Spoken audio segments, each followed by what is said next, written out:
My name is Lee Grady. God has blessed me to be able to come here and to share what He's taken me through. And I look back over these 80 years of life, and it almost makes me shake, because I recognize one thing very clearly, that when a person gives himself to God's service and to go into ministry for Him, you become a target of Satan, a very strong, pointed target. And I look back and I recognize this, because I've been through many walks that should have ended up in death, and they haven't. And God guided me. And I'll share some of that with you a little bit later on. But it was my joy to start church school in about the 7th grade. Had a missionary son of missionaries into China. Don Warren is my teacher. Now, some listening will recognize Don Warren's name. Dr. Warren has become an outstanding leader in the education field and is now retired. But I went to school at Golden Gate Academy in Oakland, Pacific Union College, graduated from La Sierra College, now university, and later on Andrews University. But in between all those spots, I knew early on that God wanted me to go into ministry. This I knew. Other kids were asked, what are you going to do with your life? What are you going to do? They'd always, I don't know. I always knew, because the Lord spoke to me. And I was in the 10th grade, and it was summertime, and I was working up at Pacific Union College. And we were staying actually in the girls' dorm while they were rebuilding Granger Hall, I think it was called, the men's dorm. And so anyway, I remember one night very clearly, the Lord spoke to me. I've called you for ministry. And I thought, wow. And finally I yielded, and I said, Lord, I'm honored. But man, what do you got to work with? You know, a kid that's grown up in the roughies of end of World War II, and some people don't remember much of that. I remember very clearly. It grooved itself into my mind. We lived in Oakland, California, and I can recall many nights those big cannons going off. The city had been darkened, everybody's lights were out. The big searchlights would go up, and they'd try to spot something going overhead, and you hear the cannons going off trying to hit whatever it was up there.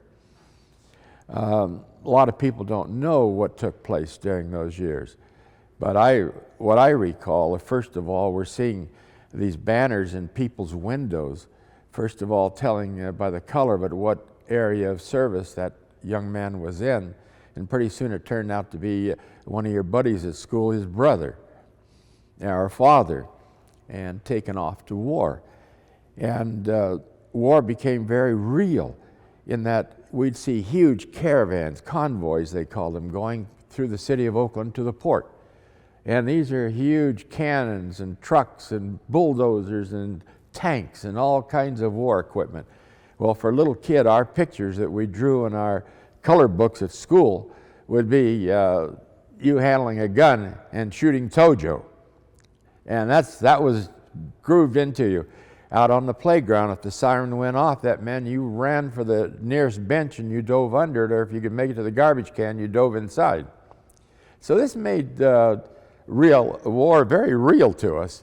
And then, of course, we would begin to see the trainloads of Japanese prisoners coming back, and the signs on the side of the train going through town. These are Japanese prisoners. They're very dangerous. Stay away.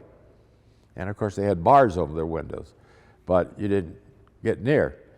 A little thing more that made it more real to us, that our supermarkets or our markets were all basically managed by Japanese people. And I can recall, as if it happened yesterday, waking up one morning and going to the market, and the people that ran the market weren't there. Japanese people, they were gone. One night to the next morning, they were gone. And then the word got out, they were taken out to some facilities for all the Japanese people. They took them all. And it must have been quite a plan, quite a thing, because you didn't hear any noise. You didn't hear anybody shouting or yelling. It was just going to the market one night, and the next morning you go back again, or next day, and the Japanese people are all gone. And these were friendly people to us, but they grabbed them all. Years later, I would see another portion of the story that I want to share. I'm going to tell you a little bit more of it that I came to find out. And that was that many years later, Desert Storm. And I lived again in the Bay Area in a place called Novato, California. And the police department there and the sheriff at the sheriff's office asked me if I would serve as a chaplain for their men.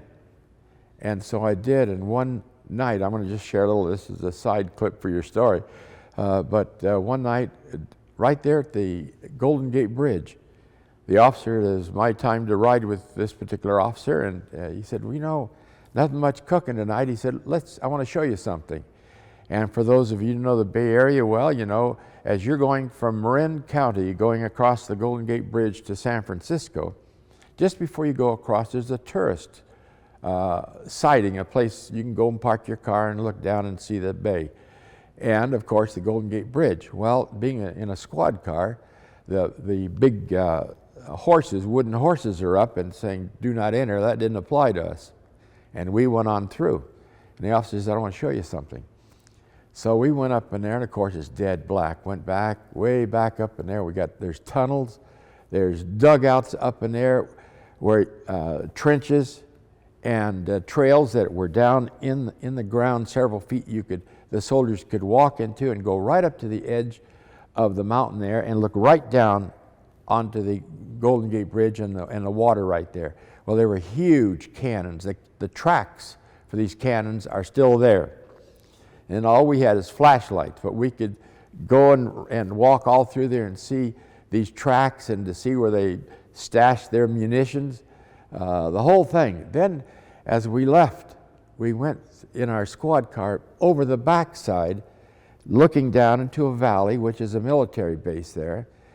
And as we stopped and looked down there, here we saw flatbed trucks. Well, not with cannons on them. No, these trucks were loaded with missiles. Now, you don't use a missile laying down on a truck. When you use a missile, they raise it up like this. And here, some of these trucks had these trailers with their missiles up, ready to be fired. And we both looked at each other. We hadn't heard anything. What's going on? You know, is something ready to happen? Well, anyway, we went on back down the hillside and then back out into the civilian area. That area during Desert Storm came under attack. People don't know about this. But the Bay Area, the bridges, were being plugged up by people marching and protesting. The next thing that happened, I had a church member in my church there in Novato. He was belonged to the Navy. And he told me, he said, we're being called out under the Golden Gate Bridge to distress ships in distress out there, and we'll go out to see what's going on. While we're going under the bridge, there are guys up there in the bridge shooting at us while we're going under. Now, if that kind of word had gotten out, I mean, it would make things come alive, believe me. So I'll leave the story right there. I'll come back to it a little bit later on. But growing up in this atmosphere of war and after the war, and then as I grew up, in our schools, we had medical cadet corps where we trained our young men to train for some type of military service. And the next thing we knew, some of the guys had to go off to war. Some of my classmates later on, about year one in college, they were drafted and they had to go off to Korea to serve. My own brother-in-law went. And that was a mess in itself, believe me. War is terrible. The expression that war is hell hardly meets up to the reality of war. I've never been in war, but I've been at the edge of it. And it is something you don't forget. So anyway, this background, now going through college, getting into La Sierra College, which is very close to one of the big Air Force bases. And there would be guys coming out, and you'd see them in town in a barbershop. I remember meeting one guy. And he was a pilot on a big B-52. This is now just before the Cuban crisis, or it was at the time of Cuban crisis. And he told me how they would get a call. Boy, he said, whether I'm here in the barbershop or wherever I'm at, I have to just run. Get out of here quick. And he said, get right to my plane, because he said, we're taking off. And he said, we will get up in the air, and we're headed towards one place. And Moscow is the target. And we'll get up there, and these huge big B-52s, of course, pouring out their fuel stream behind them, going as fast as they can go. He said all of a sudden the Russian planes would come into sight. And he said we'd done this so many times, we'd get up close to each other, and all of a sudden we'd split, ordered to turn back. Well, this time the Cuban crisis came on, and there was going to be no turning back. It was dead for real. And all of you folk know what took place there. If not, take a look at some of the History Channel films that you can see on that. And at any rate, with this a little bit in the background, I went to work for Southeastern California Conference. That was my first job. You started there pastoring? I started pastoring. And one day at the conference, I was working with an evangelist, and Dave Nidai, and we held meetings there in San Bernardino. And at any rate, I had worked during the summertime as a call porter, and then training young call porters to sell books. That was the real training field for men wanting to go into ministry. And I guess they felt if you can't sell a book, you're not going to sell a sermon.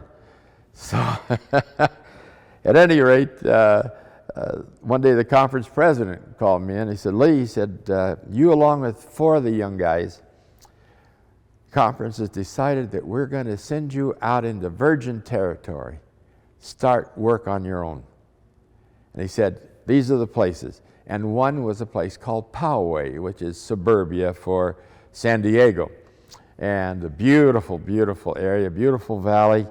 And we went there and we said, oh man, this is beautiful. And they said, we're sending along with you $10,000, and you're to buy some property that will be for a new church. And so that's what we did. And meantime, we rented another Mary Baker Eddy's church. What is that? Christian Scientist. We rented the Christian Scientist church, little small church. It was just perfect for a brand new group of people that we were pulling together. Adventist brothers and sisters. There were a few families around, and then there were a few families that came out of Escondido and put these together. We had ourselves a little church, and it wasn't long before we had 100 or more people coming to church, and we became a church. Went from a group to a church, and that was exciting.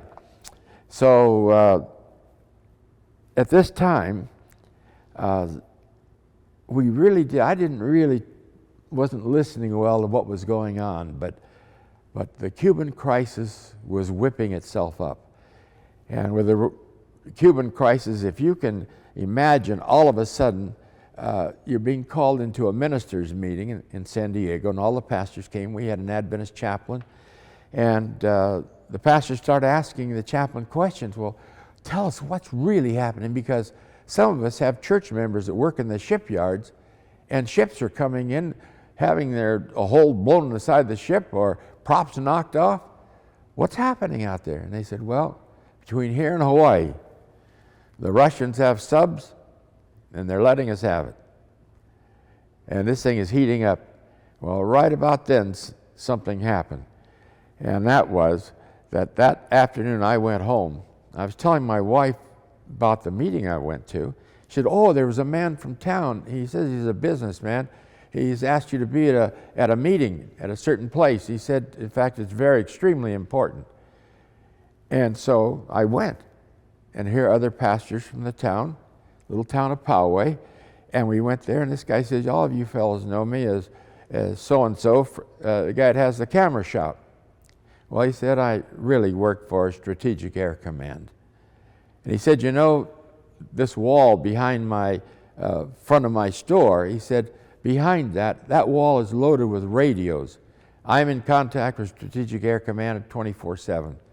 And we're waiting and listening for anything that might be coming through here going on its way to L.A. Well, boy, that had my attention. He said, by the way, your church is after a 15-hour notice becomes a hospital. We take over. The same thing with the stores in town. We give you a notice and they got about 15, 20 hours to clear the shelves and get out because we take over. He said, by the way, you know those great big huge green tanks that everybody sees? They look like old water tanks on the hills out here? Yeah, we've all seen them. They're all over the place. Well, they aren't full of water, maybe one or two. He said, but most of them will open up. And inside of it are anti-aircraft guns, munitions, all kinds of supplies. And he said, this thing is serious. So this was my introduction now into real life. Now at this time, 24/7, the major radio stations and television came on, and they said, we are beginning and planning for war. Here is what you must do.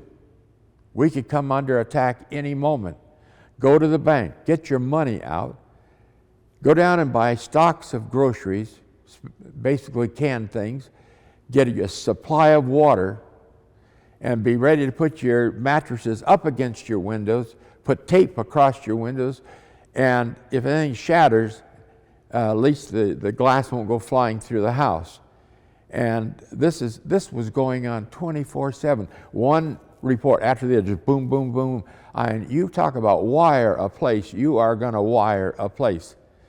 People became so nervous. It was reported in Los Angeles as well as San Francisco, people were leaping out of windows in the buildings committing suicide, scared to death.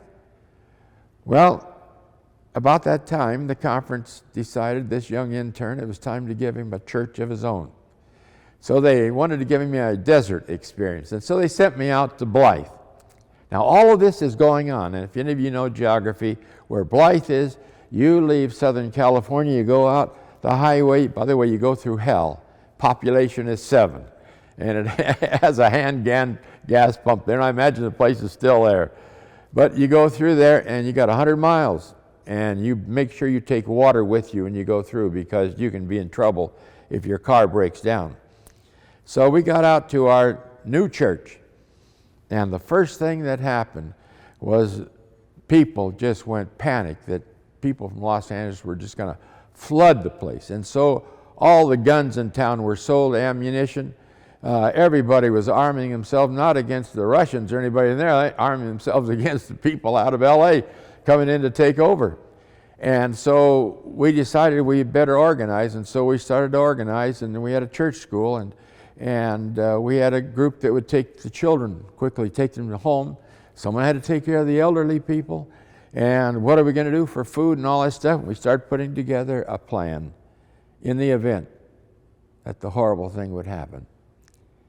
Well, nothing happened. Things kind of settled back down. But before we had gone out to Blythe, and I mentioned earlier that anybody, young man that is going to go into ministry, you are going to come under the attack of the devil.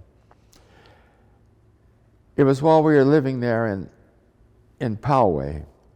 The conference had a special meeting. Some of you will remember the Go Tell Bible study series, and the plan from this was, it was a specialty of George Vandeman. And we organized all the churches to get into programs of giving mass Bible studies. And the materials, everything was printed up. And I went to this organizational meeting, and now it became nighttime, and it was time for the meeting to come to an end. Finally it did, and I prepared to go back. But while I was there, before I went to that meeting, a very important signal came to me. I was getting into my car in the garage, and a voice spoke to me very audibly. Before this day is over, you are going to be in a terrible accident. Whoa. It was so real. It was like somebody sitting next to me just telling me this. I jumped out of the car, ran back inside,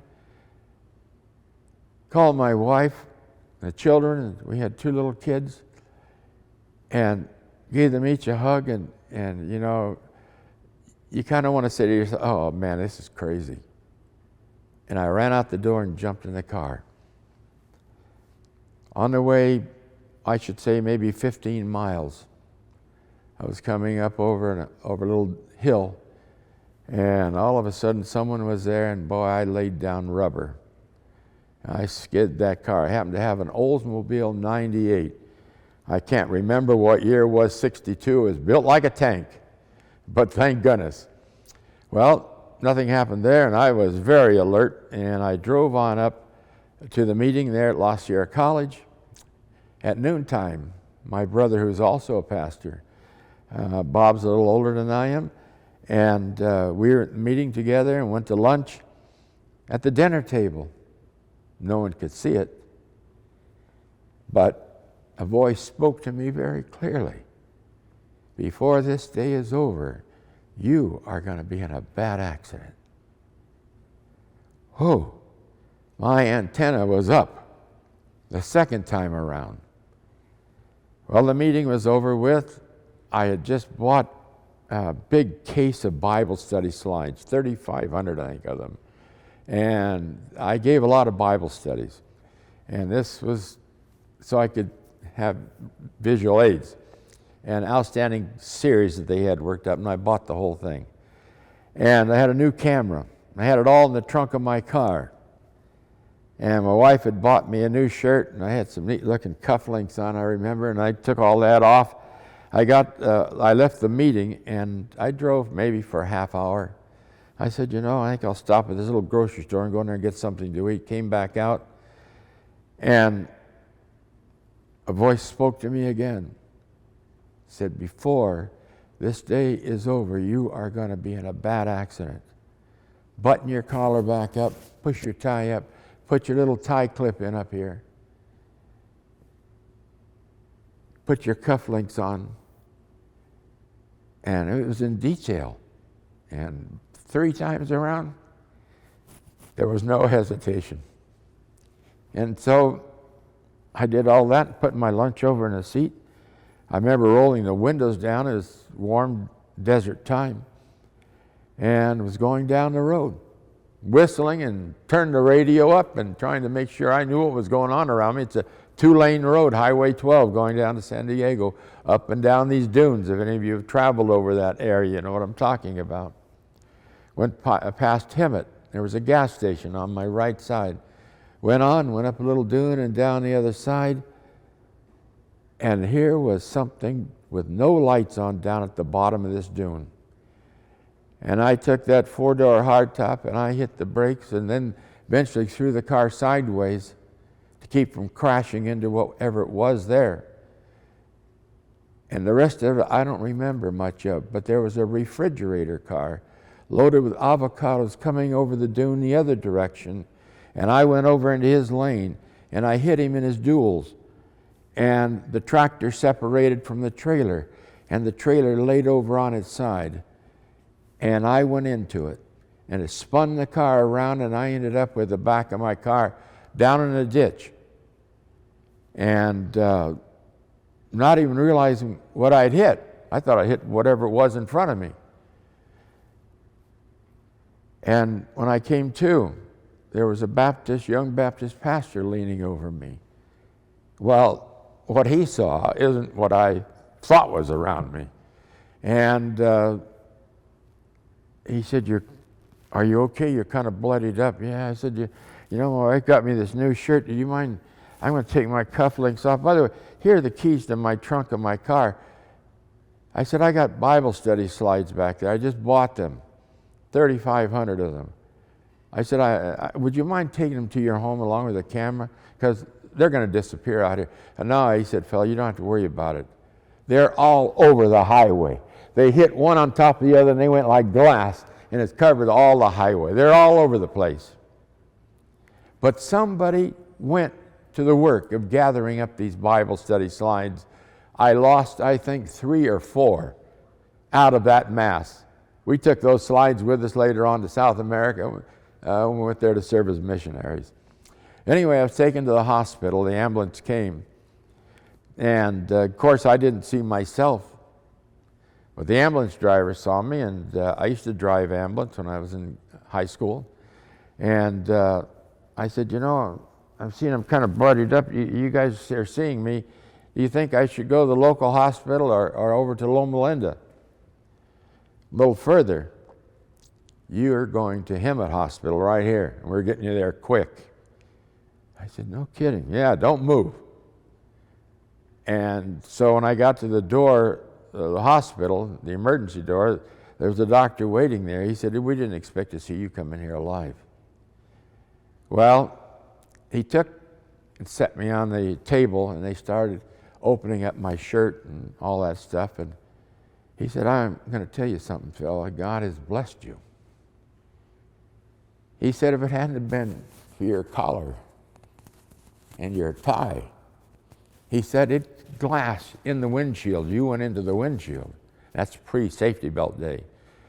You went into the windshield, and he said, your jugular vein, your flesh has all been cut right up to about 1/16 of an inch of your jugular vein. If it hadn't been for your collar and your tie, it would have all been over with.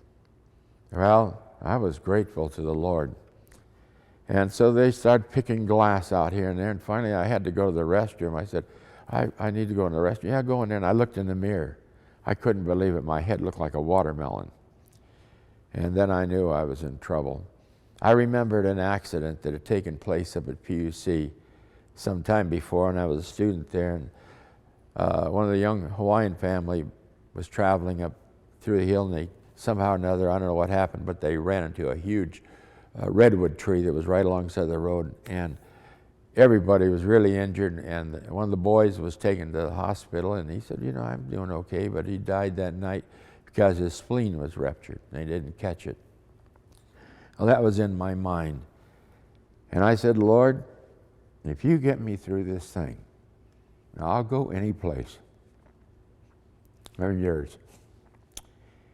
And so this was step number one in an adventure of an attack on my life. And that night, I'll never forget, 2 nurses came in. They found out I was a young pastor. Oh, they came in and chanted the devil's language at me. Oh, man, call upon your God to save you. He's not looking at you. He doesn't exist. And it just went on and on like that. At that very time, Pastor Risley, who was the pastor at Escondido Church, and I were holding meetings in the Escondido Church. And here I was a mess. Well, this thing gave me a brain concussion. I was thrown into the shelf in the back seat of the car. My head went up into the shelf. The tires of the duals of that huge truck went across there and crushed the trunk down almost to the ground. That's how come my slides went flying all over the place. And as a result of that, I not only had thought I'd lost my Bible study slides, but I was wondering about my own life. But we were holding meetings, and the meetings don't stop once you start. And I was just helping. And I'll never forget getting out of the hospital, and my face was all sewed up because the glass had gone through here. I'd lost my ear, was separated, and glass went into my eyelids. And then the back of my neck, it took them weeks picking out glass out of the back of my neck. And of course, they sewed up the portion that was cut up here in the front. But at any rate, these people chanted and tried to discourage me, and I just realized I was under the attack of the devil. Well, we got out of there, and it wasn't long before we were sent out to get our desert experience in Blythe, California. We were there basically 1 year, and the general conference had a special visitor. Old Pastor Halliwell lived not far from our church in Escondido. And while I was in Poway, I had invited him to come out. Old missionary, people recognize that name, Leo Halliwell. And you'll probably see some pictures along in our conversation here of the Leo Halliwell ships, boats, mission boats. Well, at any rate, before we had transitioned out to Blythe, I learned that Pastor Halliwell lived just 5 or 6 miles from our church in Escondido. And having had interest in the Amazon River and his mission stories, now he's the kind of guy, talk about mission stories, he's the kind of guy you'd want to have come to your church to tell you about mission stories, because he talked about snakes and alligators, and then he would bring his big snake skins out, and while he's talking, he would roll one down the center aisle. You know, when it goes by you, yeah, you know, that's a long snake. And when we got down there, we found people all the time telling us stories of the biggest snakes they'd ever seen. And I mean, some you'd think they're stretching it, but some reach 100 feet. And I remember having 2, we call them jungle boys. We had them in our house one day for lunch. They were visiting. And I said, what's the biggest snake you've ever seen? Oh, one day we were canoeing down the river, and I looked over at the edge, and here's a great big anaconda laying there on the edge of the river. He's dead. When my dad went around to the other side of the snake, I couldn't see him. I said, hello? He said, that's right. He said, it was huge. But he'd swallowed a huge animal, and he died as a result of it.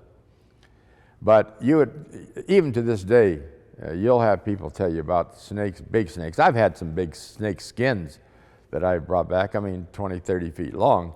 Those are pretty good sized snakes. I'd sure hate to meet up with one.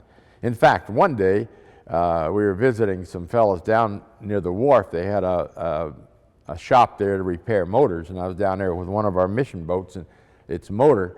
And the guy says, reach up in the cupboard up there, will you, and hand me a wrench. And I went up there and pulled the cupboard open. Here, a big old snake was there, and his old head and his tongue going out 90 miles. I leaped for all I was worth, you know. Slammed, you dirty guys, you know. But then they showed me, well, we got one here. We can't leave them here because we actually bring them in when they're babies because they eat the rats. And rats get big. I mean, you got some big, big rats. And we had them at our house, I know. So, at any rate, he said, I'll show you one. And he took me out to a pen that he had. He said, this guy here is about 13 feet long. He's bit me before, and he said, just be careful. And he reached in and got him behind the neck and then passed him over to me. But his neck was so thick, I stretched my hand as far as I could stretch it to get it behind the neck. And then you want to grab it down here on the first or second coil, because the first thing to do is try to coil you. And then they twist you and then twist out in reverse, and it breaks your spinal column. That's how they kill their prey. And I had that guy in my hands, and I'll tell you, I don't know, some guys were taking pictures, but I think I was shaking so bad the snake was probably thought I was going to let loose with him. But you learn not to mess with those babies. They're big and they're fast. And they have something, I never could realize why they go so fast in the jungle. You always thought, well, if I get caught out here with one of these fellas while I'm walking through the jungle, what am I going to do? Well, you think you'd run between some trees like this? Their sides go down into like a leg, the whole length of their body, and it works on each side. It's like cartilage going down. And they raise their body up off the ground, and this side goes down, and they move along on like legs. And they can move. Don't think you're going to outrun a snake. I was out in the jungle one day and visiting some people, and they were telling snake stories, you know. And they said, if you meet this kind of snake, the best thing you can do is just try to leap over him and run the other direction as fast as you can go. And it's called a whip snake. We have them here in America, but not to this size. And they're extremely fast, and they come around and they'll roll and whip you down. A different kind of snake. The Amazon is full of almost every kind of vicious snake on planet Earth. It houses itself there. We actually had a youth camp that we had to close because we couldn't bring the snakes under control. I mean, every time you went to the bathroom, you made sure there was nothing in the toilet as well as anything overhead. And we had pavilions like this with rafters, and these snakes get up there and they'd roll around like this. I mean, all kinds of snakes. But the worst of the snakes and you get bit by this guy, and you got 30 minutes. A bushmaster. I mean, the rattlesnake and the bushmaster got to talking one day, and as the jungle boys were telling me, and the rattlesnake says, "Look out, man! When I bite somebody," he said, "I have to get out of the way, or they're going to fall on top of me."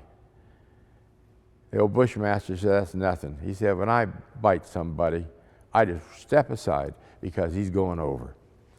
And that's about it. And people know that. You get bit by a bushmaster, and you got about 30 minutes to live. So it's serious living out in the jungle. The jungle life is very interesting. We've had a lot of animals in our home. I've had a small ocelot as a pet. We've had monkeys. So the kids grew up with some of these interesting little animals to play with and to walk down the street with and so forth. We never had any tarantulas, because tarantulas get quite large, and the kids will tie a little string around a tarantula's leg, and they'll go walking down the street when they're good pets. But the Amazon is full of excitement. Every day, I tell you, if I were to do it again, I think I would have had a pocket recorder going, because every day there was something different for us to see. To the natives, they think, "Man, you crazy Americans, you guys do some of the dumbest things." And that's about right, because life is a lot different than it is here in the United States. Pastor Halliwell came to my church there in Poway just before we moved out to Blythe. And Pastor Halliwell told me, he said, "You know, you and your wife ever considered going to the mission field?" Well, we had been to General Conference session, and we'd signed up, but nobody had ever said boo-hoo to us. We thought, well, they don't want us. So, pardon my talking so much here, you get a little saliva going there. But at any rate, he said, "Let me make some contacts. I think you'd do well down in the Amazon where we used to live." And man, that'd be great. Boy, it wasn't long. The telephone rang one day, and they said, "Hello, Mr. and Mrs. Amazon, Lower Amazon Mission." "What are you talking about?" "The secretary of the General Conference of the church, we're inviting you to go as missionaries. Would you consider it?" I said, "Give my wife and I a little time to talk it over and to pray." We were so ignorant geographically, and I can recall getting up in the night and going down to my study in the church and pulling out maps and so forth, trying to figure out exactly what he was talking about. And wow, what an adventure this would be. Once we agreed, we were back on attack row again for the devil. It was now time for us to move and to leave. The boys in the church, we had the Blythe River going right through Blythe. It has another name, not Blythe River, it has another name. I'll think of it in a moment. It's a large river. At any rate, we were there swimming in the water, having a good time, the Colorado River, having a good time, and all of a sudden we started noticing an airplane diving down. Man, I mean, you almost felt like you'd reach up and grab his wheel. And they'd come down low and go on, and they'd come back again and do the same again. Pretty soon we got a little tired of swimming, and the boys and I, we decided we'd go back in. And they were ahead of me a little ways, and I pulled my arm back, and I was sucking in air, and at the same time water got me right in the face, and I could hardly breathe. Well, we got back to the bank, and then we found out what was going on. The Colorado River has spiral holes in the water, and they'll suck people right down into it, and already a few people had been sucked down. And of course, you're not going to live much that long. If that happens, you try to think, well, I'm going to come up someplace down a ways. But I think they had lost a few people. Well, that was the next attack. First one was this horrible accident. The next one was this. And my face grew keloid, and I grew heavy keloid, the thickness of my ear. It was an unpleasant sight all through here. It was a large scar. And so they had me drive in 100 miles to a hospital in Riverside, California, to where they gave me x-ray treatments, and it killed the growth, and they took the scar off and re-sewed it back in. And it's worked out fine. I understand now that the new technology is they use dry ice, put dry ice on it and just peel it off. But that was the next attack. The next attack was we had to drive from California now to New York. We pulled a trailer, and in this trailer we had a big case of some of our move that we wanted to take with us on board ship. And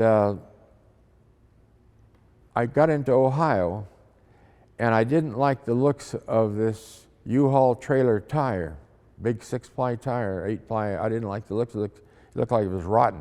And I stopped and I said, I think you need to change that tire. Oh no, we're not going to change it.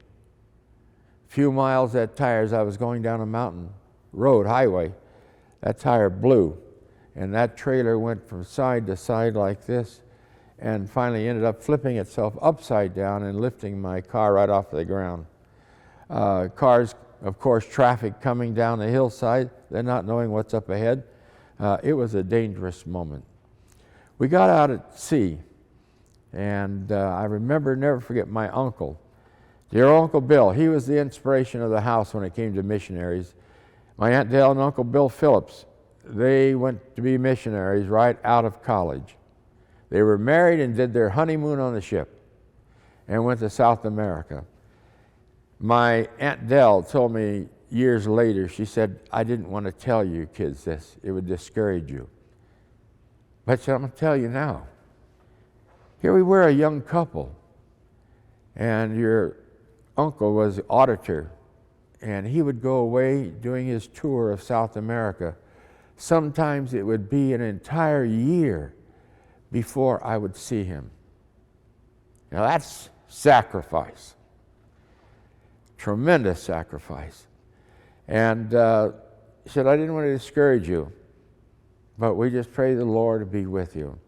Well, the Lord was with us, and the Lord blessed. Now when we arrived in Belém, never forget the ship pulling into the port, and here were a handful of workers standing down there at the dock, and rather than looking up like this, like 5-6 stories up, they looked up there, and instead of telling us who they were, are you people vegetarians? What on earth has this got to do with the price of beans out here, you know? And that was their conversation. Well, what I didn't know is they had a doctor, a Brazilian doctor, who had trained in the United States and now had gone back to serve as a missionary in Brazil, and he took the better way of life. Well, to an area of the world where if you don't have beans and rice in your beefsteak, you haven't eaten.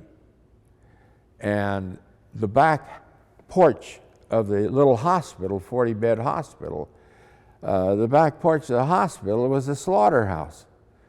And there the cook would go out there and take a big knife or an axe and take the head of the chicken off and throw it out like this. Our kids had never seen anything like this. That chicken would go running wild all over the compound, and of course it was their favorite pastime trying to catch the thing.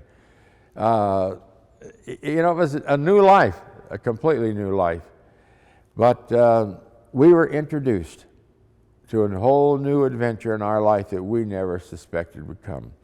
It took us over 30 days from New York to get to Belém, there on the Amazon River. 80 miles in from the mouth of the river is where the capital city was. The only road there was one road they had just cut through the Amazon jungle.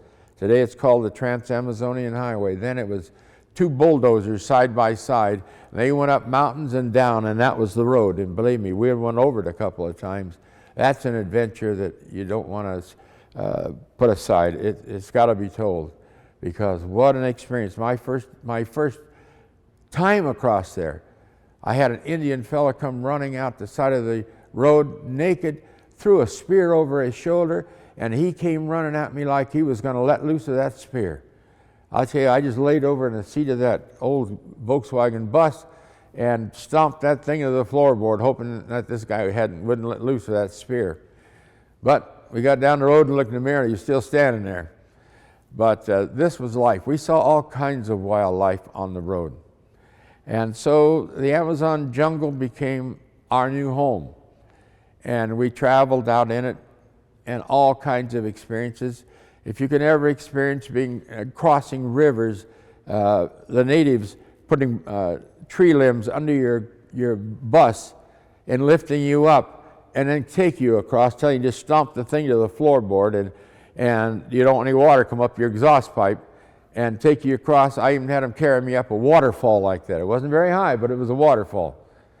But this was the experience. You could go on and on by the hour of experiences of this nature. We arrived there were 2,000 members. It had taken 20 years to baptize those 2,000. It was a beginning. That mission grew and has grown. They've had to divide it. Within about 20 years, they were over 100,000 members. My brother came back from that area. He went down there and came back this past week. He called me, he said, Lee, you won't believe what we saw. The little 40-bed hospital is a huge city hospital. The top floor is a church. Across the street from it is another church. Behind it is an academy. Yes, we had an academy before, but it was literally an Adventist public school. 600 kids. They ran school all day long and into the night. And when I became president of the mission, that was one of the things I had to do, was go in there and help clean that place out, because we're not in the business of running competition with public school. We're in the business of training children in the school of God. Yes, the school of the prophets, and that's what I had to sell to our principal and our teachers. This was the business that we're in, and God will provide. Oh, we'll lose all these students. No, you won't. And so God blessed, and the school has even grown from there. Today there's a university there, Adventist University. There's now, my brother was down there for the opening of our seminary. Beautiful, beautiful campus. In those days, we bought a piece of land out away from town. That would be the future. And now it's taken all these years to build this university up and seminary. And they had the dedication of it just a few days ago. Maranatha was down and put up buildings, and a marvelous thing. Well, the mission there has become a conference, of course. The union became so big they've had to divide it in half. And I think they even divided it again since then. Well, we hardly realized that we were helping to lay a foundation that God could build on. When the 10 or 15 pastors that we had, they baptized maybe 10 a year. Bob Spangler, ministerial department from the General Conference, came down and just threw energy into these fellows and telling them what God could do with them if they would commit themselves. And he said, I want to know how many people here, how many of you men will commit yourself to baptizing 100 this next year? And there were many. And this mission just leaped in growth. In fact, these fellows were, once they started baptizing in numbers like this, organizing the churches, the people would come to church. The first thing as they left church, they'd go by what we call the home missionary booth, and they picked up their little projector and their slides, and they would go out and give Bible studies. And the church just took off, growing and growing, and you couldn't stop the growth. Well, once a pastor gets this in his blood, I'll tell you, look out world, because when this happens to you in your experience, you can't stop them. And I remember having a meeting with our pastors one time, and I said, you know, men, God has blessed you, but you can't forget your family. I said, you guys are gone, you don't mind working 24 hours a day. You've got to watch this thing and bring the little temperance into it. And I was especially speaking to one of our Lucero boat captains, because I'm telling you, he was on that Lucero boat running it like a taxi cab, and he was out giving studies and holding meetings and baptizing people. Well, the place just took off in growth. And it wasn't long after we left, we found, I think it was in probably 10 years, maybe 15 years, they had over 100,000 members. Now talk administration. In fact, when I left there and we returned to the United States, the goal from the union sent word to us, the goal is to double everything that we have. Every school, every church, every hospital, double it. That's what we got a plan for. And that's what we labored for. It was exciting. And when I came back home, it was hard for me. I felt uneasy coming back, and you come into a church and, we're more, I think, loaded with sedatives than we are with gospel energy. And I remember telling a church I was pastoring in Roseville, California, I said, if you people really believe this thing, take your wallet out and come up here and put it on the altar of God. Well, of course, you know what happened. No one moved. They thought this radical pastor. But I'm going to tell you people, if this thing is going to be finished, and it will be finished, it will be finished with fire and smoke and dedication. And once you have pastors and workers and members of the church that have no fear of death itself, the devil's whipped. You can't hold a person like that down. They've already gone through this thing. There was a fellow that his name was Pedro Linares. He was a little short guy and built very muscular. And he was known to have canoed equal to all the miles it take to go around the planet. He'd canoed up and down those rivers, going to villages. He was a call porter selling his books. And what a humorous guy. He had met up with lions. He had met up with ravenous monkeys, gorillas, very dangerous. He had met up with snakes. There was nothing this guy feared. And one day he went into a place and the Catholic priest didn't appreciate what he was doing. So he sent word out and he said, there's this man, book salesman. He's going around to all the villages and selling them books. So these are books of the devil, don't buy them. Well, he heard this, so he needed a place to stay one night. So he brought his canoe up to this little hut hanging over the river. And he said, by the way, he said, has that man come by here yet that's selling books that the priest said he's a bad guy? No, he hasn't come by here. Well, listen, I got something I want to share with you. And he'd go on in. Pedro was a marvelous fellow. After he retired, he came to me and he said, Pastor, I can't sit still. He said, you got something I can do? And I had a district. I said, well, we'd like to have you go out to this district and you can serve as an interim pastor while we're bringing somebody in. It was a growing area. And it was about 50 miles from headquarters office. Well, one day, word got back to me that Pedro had gone out there. Well, in that district was a place we knew nothing about. A lot of rivers around, but there was this one river where the road came to an end, probably about 30 or 40 miles from his place. It was a road was there for the trucks to go out to this little village that they caught crabs. And they put them in these big gunny sacks and on the back of trucks, and so the trucks would bring the load of crabs back into the marketplace. Well, that was his transportation to getting out there. So Pedro, he went out there riding on the back of the crab truck. Well, he'd heard about this village across the river from where his territory ended. Oh, but the gospel's got to go there. Well, the people there had sent word out. There's no Christian going to come on this island. You believe in God, you're dead. Well, for a guy that's canoed around that many miles or kilometers equal going around the world, he had no fear left in him. And so he went to his church Sabbath morning. He said, I'm going to go out tomorrow morning's crab truck, and I'm going to ride on it out to that church way out there at the end of the road, and from there we're going over onto that island. That said that no Christians are allowed here. We'll kill them.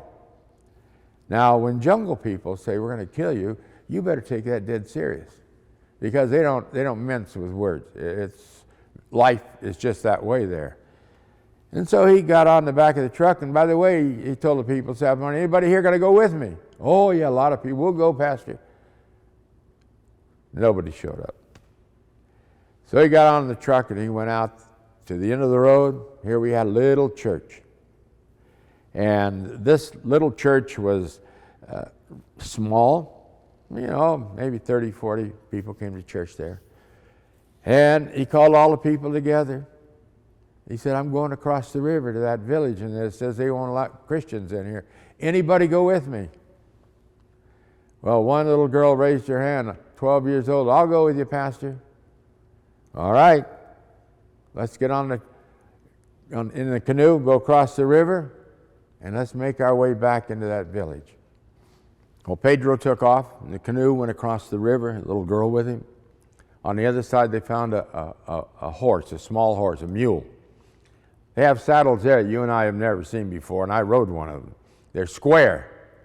I mean, I'm not built for a square saddle, and I'll tell you, they'll tear your legs up in a hurry. And you drop your legs over like that, and pretty quick, you're about ready to tell the mule, you get on my back, Anyway, Pedro got back, headed towards this village. The people heard he was coming. On this island were big trees, and the trail that led back into this village had huge trees, not far apart, just enough for a trail to go through. And people got up in the limbs, in the trees, hid behind these huge trees. And when Pedro started through, they began to yell at him, came out with clubs, held him up like this, and screamed at him, go back, we'll kill you, go back. And pretty soon the chief of the village, Indian fella, came running down. Now these people are short, they come about here on me, but they're strong and they're stocky. And came running at him with this huge piece of wood like a baseball bat in his hand. He said, get out of here, or I'm going to club you to death right here. And Pedro looked at him and said, listen, fella, I got a message for you from the one that lives way beyond the stars. He sent me here with a message for you. Oh, step aside, I'm coming through. And they walked into this little village. Well, I didn't know any of this had taken place. He went up in there and he held meetings. People came in, filled up a little hut. And finally, the chief was so embarrassed, he came running in there, screaming again, I'm going to club you to death right now. He said, listen, chief, put your club down. If not, I'm going to take it up and I'll kill you. He said, I've got a message for you. And with this, the chief settled down. Sometime later, I was having a baptism up the river a ways. Pedro came to my office and said, Pastor, I've got about 50 people that are ready for baptism. Would you mind baptizing? I said, no, I'd be delighted to. I said, I'm just up the river a ways. I'll just drive down and I can come to the village. Oh, no, you're a foreigner. I think you shouldn't come. He said, I don't know what the people might think. And I said, well, Pedro, I can come there easy. That's a lot easier for me to come there than for you to bring all those people up the river. No, just let me bring them. And that's how he settled it. So he brought his 50 people and we baptized them. Well, meantime, Pedro's love bugs are getting stirred up inside of him. And he'd found a nun, lovely lady, highly educated, played the piano, had a lovely home. He led her to know Jesus Christ as we know him. And it wasn't long before she was baptized. And pretty soon, Pedro, he wanted to get married. I went to see their little house. Well, being a jungle boy, he only needed one chair. He never thought about there were two people in the house, and the house had one chair and a little table. But in time, Pedro got things kind of straightened out. This lady, a lovely, lovely woman. So now, Pedro was getting of some years. The doctor at the hospital had just given him a physical. He said, Pastor, you need to lighten his load up. Pedro is not going to live much longer. Very short time. His heart is just giving out. He said, take all of his work duties away. So we did. Well, it wasn't long before we buried Pedro. The next pastor came as a young minister just out of school. He and his wife, they went to that area, and he saw what had happened. Finally, he came to my office. He said, Pastor, you've got to come and go with me. Let's go back to that village. So we did. And we drove to the end of the road, met with our church people. We said, we'll be back in a few hours before it gets dark, because you don't go in the jungle at nighttime. That's when the animals come out. And so we went across the river and found a couple mules, and they put saddles on them, wooden saddles. Oh, man, I'll never forget that ride. I think I remember walking the last way in it, part of it, the journey in. Went back in there, and here we met these people. They took us back to a larger building. I don't know how it ever gotten built, but it was a building that they had built. It had a lot of rooms in it, and they had people filled in all those rooms, out the windows, outside, all over the place. They wanted to hear God's word. And I preached one sermon, shared the Lord's word with them. And they said, don't stop here. I mean, that was an hour. We want some more. And they kept going, and finally my colleague, he said, listen, the sun is going down. I found a couple of bicycles here. We can try riding our way out a lot faster than walking through the jungle. But man, we've got to get out of here. Because when the sun goes down, this place, it's like turning off the switch in a room. Man, it's dark. And we don't have any lights. A little flashlight or so, but that's not going to do you much good. And the animals come out, and we could be in real danger in a hurry. Well, the people just said, oh, you got to stay, you got to stay. And finally they bargained with us. Show us how to build a church. Will you send somebody to show us how to build a church? We'll go out and we'll cut the trees down. They cut them down, by the way, with machetes and other steel tools, and then hack them out, boards out. It wasn't long before they had a big pile of wood, and we had promised them we'd send a builder out, and went out there and built a church. Well, that's the story of Pedro. We were traveling on the Belém-Brasilia highway. That's a dirt road that was cut through by a couple of bulldozers. It was rough. I mean, really rough. When you would go down the hills that they cut down the side of mountains, it was straight down. It wasn't zigzag. Straight down. Of course, always at the bottom there are rivers. And they drop a couple of logs across the river. Well, I'd put my car in reverse and the foot on the brake. And I mean, we were trying to hold ourselves back all we could and just hope we can get lined up by the time you hit the bottom, because it was so steep that you couldn't see over the front of the nose of the car. You couldn't see the bottom. Now that's going pretty straight down. But we got them lined up, went across. Well, anyway, we made our trip clear down to Brasilia. That's the capital of the nation. Now the highways are paved and so forth. We got down there. On the way back, we were running short on time. My wife and I, along with our 3 children, were in the car in a 1966 Chevrolet Impala 6-cylinder stick shift 4-door hardtop. How you like that one for a trip? We had to take along extra tires because the road is so rough. You take along extra shock absorbers because you're going to break the ones that you have. I've been across there where the metal on cars start to break apart because the road is so rough. You have to get up to about 45, 50 miles an hour, and you can go across the top of washboard. And you get up to there, you can run a pretty smooth trip. But then when you start to slow down, the whole car just really takes it. But anyway, on this trip, we were trying to make up some time coming back, and boy, I remember my wife drove for a little bit, and I was laying in the back seat trying to get a little shut-eye, and all of a sudden she came to a stop. Oh, they're grading the road up ahead. Well, I looked out the back window, and I said, well, what on earth? I see a little trail going back. Hey, that's our gas tank laying back there in the road. And the gas tank had fallen off. Well, it punctured a hole in it. We got the gas tank, put it back on, but now we'd lost precious fuel. And there was a truck driver came by. He saw we were Americans, and he said, hey, I'll tell you what, there's a truck coming up behind you, a diesel. These drivers, they know how to fix anything. Guy quickly, he said, collect what gas you can, don't let it escape. And we had a little bowl down there trying to catch the gasoline. It was a hole big enough to just let enough out that it could be dangerous for us in trying to make it to the next place. And he said, "You got a bar of soap?" "Yeah, we got a bar of soap." "He gave it to me." So Pat got in there and got a bar of soap, and he took it over and he took some diesel fuel and he mixed a good mix like this and got it real soft and bang, shoved it into the hole. It was like putting glue, super hold.